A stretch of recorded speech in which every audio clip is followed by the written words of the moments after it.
ఈరోజు చెట్లు కొడితే సుప్రీంకోర్టు ఇంటర్ఫియరెన్స్ అవుతుంది సోమోటోగా తీసుకుని. దూషించే వాళ్ళ విషయంలో ఏ కోర్టు ఎందుకు సోమోటోగా తీసుకుని వాళ్ళని కండెమ్ చేయొచ్చు sir? You being a CM, why don't you bring some amendments in act? Why don't you provide a special cell? WhatsApp governance మొదలుపెట్టారు మీరు, ఫెంటాస్టిక్ అంటున్నారు సార్. ఇది మొదలు పెట్టే ముందు మహిళల కోసం ఒక రకమైన సెల్, ఒక రకమైన ఈ గవర్నెన్స్ సిస్టంలో పాలసీ కింద మీ వాట్సాప్ గవర్నెన్స్లో కంప్లైంట్, మిమ్మల్ని ఎవరన్నా బిచ్ బ్రోతల్ అని తిడితే కంప్లైంట్, మిమ్మల్ని ఎవరైనా they will harass a threat complaint, you are free.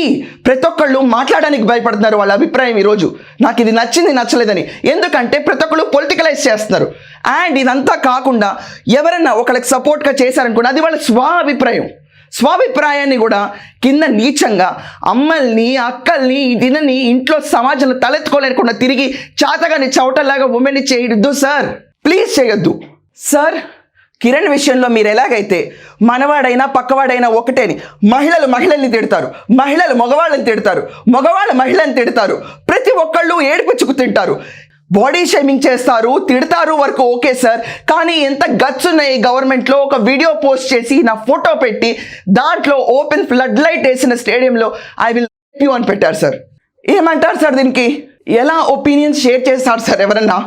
Government మంచి ప్రభుత్వమే, కానీ రూట్ లెవెల్లో ఇష్యూస్ నరగట్లేదు కదా సార్. కుటుంబ వ్యవస్థ విచ్ఛిన్నం అవుతుంది సార్ ఈ డెవలప్మెంట్ పేరులో.